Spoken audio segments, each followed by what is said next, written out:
Bonjour, bonjour, bonjour, bonjour à tous et à toutes. Hein? J'espère que vous avez passé une très bonne journée. Moi également, j'ai passé une très belle journée. Sauf que le temps il est un peu bizarre. Il fait franchement froid en ce moment maintenant. Et sinon, ça va, je vais bien. Alors, comme convenu, comme je vous ai promis, que je ferai toujours des toutes petites courtes vidéos, hein, juste pour en parler de la vie de tous les jours, la vie au quotidien, de nos difficultés. Alors aujourd'hui, j'ai choisi un peu le terme de comment progresser dans la vie, comment se battre dans la vie, comment avoir la force, le courage, la foi d'aller de l'avant et un peu mélanger un peu avec une vie chrétienne, hein, bien sûr. Et sans qu'on ait allé à l'école. Parce qu'en réalité, généralement, on sait bien que pour que quelqu'un réussisse, les gens qui ont réussi, ce sont des gens qui sont allés à l'école, des gens qui ont fait des études. Et alors, dans la société, certains ne sont pas allés à l'école. Par exemple, moi, je ne suis pas allée à l'école. Je sais juste lire et écrire. C'est tout, je ne suis pas allée à l'école. Alors, ce genre de personnes, c'est avec eux que je souhaiterais parler. Mais bien sûr aussi, même ceux qui sont allés à l'école, mais qui en manquent sûrement un peu de connaissances, un peu de comment y aller, de comment s'y prendre. Ils peuvent aussi en tirer aussi profit de ce que je vais parler.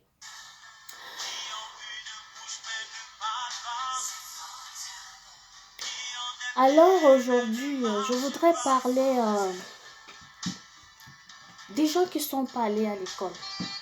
C'est très compliqué quand on n'est pas allé à l'école. Franchement, c'est compliqué. On a plein de difficultés. On est trop coupé sur beaucoup de choses. On n'a pas vraiment d'opportunité de pouvoir chercher non seulement du travail parce qu'on n'a pas été à l'école. On n'a pas un niveau quelconque. Certains même ne savent ni lire ni écrire. On est d'accord, non?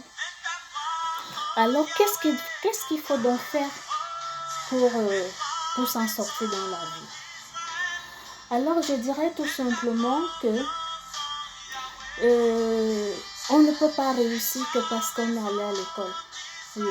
Sûrement, on n'a pas eu l'intelligence parce qu'il y a l'intelligence et la sagesse. C'est deux choses bien différentes. La sagesse et l'intelligence. L'intelligence, c'est pour l'école. La sagesse, c'est pour Dieu. C'est pour l'être humain, c'est pour Dieu. Donc, quelqu'un qui naît avec la sagesse est franchement tout que celui qui est intelligent pour l'école. On est d'accord? Alors, quand on a cette intelligence, comment on n'est pas allé à l'école, mais on a une intelligence, on peut réfléchir à quoi faire de nos vies. D'accord?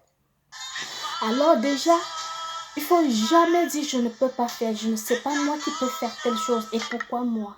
Pourquoi je dois le faire? Pourquoi je dois aller travailler ménagère chez une autre femme qui est comme moi? Parce que franchement, et la plupart des gens qui n'ont pas été à l'école, c'est souvent généralement aussi des très belles femmes. Hein? Ah oui, oui, oui. Des femmes que quand tu les vois, elles sont franchement, elles en ont tout d'une femme qui mérite d'être assise derrière un bureau.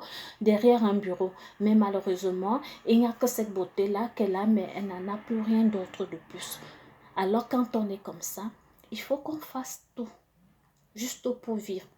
Ne mettons pas la beauté parce qu'on va dire que comme on est belle, il va falloir à tout prix qu'on cherche des moyens pour se lancer sûrement dans les aventures, dans la prostitution dehors. Ah non, je dirais non, pas la prostitution.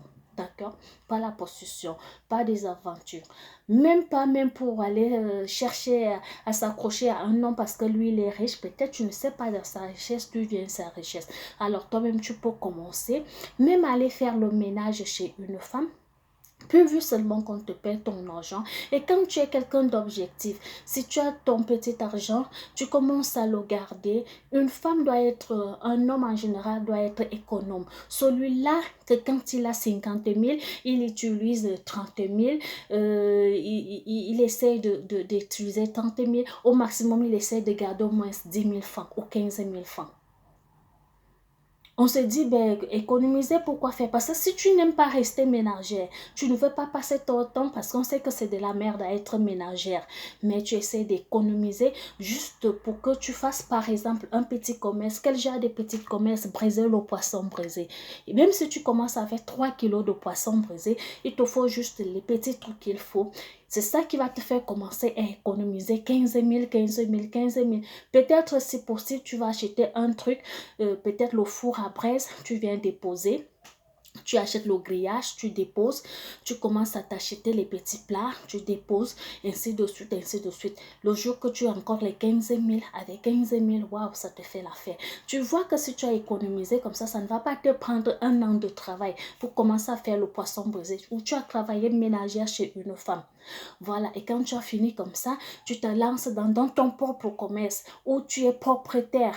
Tu pas briser ton poisson, tu te lèves le matin, tu pas faire tes petits achats, ton mariage de poisson, tu viens, tu brises ton poisson. Tu vas voir, tu vas quitter de ménagère en briseuse de poisson où tu es personnel, où personne ne vient plus te parler mal, où personne ne viendra plus t'injurer ou te sous-estimer. Avec là, tu commences à faire des économies. Sur ces économies-là, si tu trouves que briser du poisson, c'est encore autre chose, tu te dis, mais non, je vais peut-être faire la friperie. Et là, ça serait maintenant, il va falloir te dire, ici, je suis pour 3 ans. C'est comme ça dans la vie. Et en réalité, même quand on fait du commerce, quand on vit comme ça, on peut aussi faillir, on peut faire faillite, on peut tomber. Et surtout quand on tombe, faut jamais rester couché. Dès que tu tombes, chaque homme, tout homme au grand H, dans tout ce que nous faisons, si tu as échec, dès que tu tombes, ne reste jamais couché, tombé. Le temps que tu es couché, c'est le temps de réfléchir, c'est le temps de penser comment te relever. Est-ce que je peux me relever avec le pied gauche? Est-ce que je peux me relever avec mon pied droit? Est-ce que je peux me relever en pliant mes deux bras? Comment je peux me relever? Et quand tu faut toujours se relever quand on tombe et prendre une nouvelle élan et savoir pourquoi est-ce que tu es tombé. Et dès que tu as déjà su la raison pour laquelle tu es tombé, la prochaine fois, tu ne tomberas plus. D'accord? La prochaine fois, tu ne tomberas plus. Alors, il faut juste quitter du première étape en étape dans tout ce qu'on veut faire. C'est pareil. Quand on en a besoin de construire peut-être une maison, pour certains qui en ont un peu de moyens, parce qu'il n'y a pas que les gens qui ont des moyens, même des braiseurs, des braiseuses, des gens qui se battent dans la vie, des bâtons. Généralement, la plupart des bâtons, ce sont des gens qui arrivent. Parce que si tu veux construire une maison et dire que j'attends que j'ai des millions, franchement, tu n'aurais pas ces millions pour construire. Mais dès que tu en as, tu fais du peu que tu en as. Si c'est 100 000, tu fais pour 100 000. Si c'est 200 000, tu fais pour tout doucement. Et une fois déjà fait, ça ne rentre jamais en arrière. Et quand tu reviendras faire, ça va de l'avant, de l'avant, de l'avant, de l'avant. Alors, mes chers frères et sœurs, je voudrais que on ne se dise pas qu'on ne peut pas arriver parce qu'on n'a pas été à l'école. Ah non, non, l'école n'a rien à voir. L'école, franchement, n'a rien à voir avec la réussite dans la vie. Là, il nous faut juste la sagesse. C'est la sagesse que nous devions avoir. Alors, nous devons demander à Dieu cette sagesse. C'est Dieu qui nous distribue la sagesse. Gardons donc tous la foi et il faut que nous ayons la foi aussi pour aller de l'avant. Vous savez, parce que généralement, quand on est faible, on n'a pas Dieu, on n'a pas Jésus-Christ avec nous. Franchement, certaines choses, on les trouve très difficiles. Mais par contre, quand on a Dieu avec nous, on finit de le prier. On a envie d'aller de l'avant. Et quand on va de l'avant, de se lancer, et lui s'y vient, il nous bénit, il nous bénit. Moi, j'en ai tout fait dans la vie. Franchement, je dis, j'en ai tout fait. J'ai fait tout genre de commerce. Je vous dis, tout genre de commerce. Franchement. Alors, avec toujours d'efforts qu'il faut toujours fournir, à un moment donné, Dieu finit par bénir pour te donner une bonne stabilité.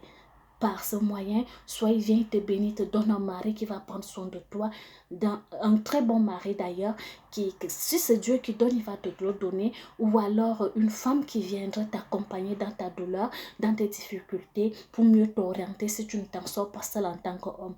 Voilà, alors gardons tous la foi, surtout à moi je recommande la foi, et je recommande à tout le monde de croire en Jésus-Christ, de croire en Dieu le Père, parce que c'est lui seul qui change nos identités, comme il en a fait avec moi. Il en a changé mon identité. Aujourd'hui, je suis celle que je suis aujourd'hui et j'avais décidé que je ferais mon témoignage petit à petit et je commence à le faire et j'en arriverai franchement où je vous dirai vraiment les choses les plus profondes de ma vie. Alors, je vous fais des gros bisous.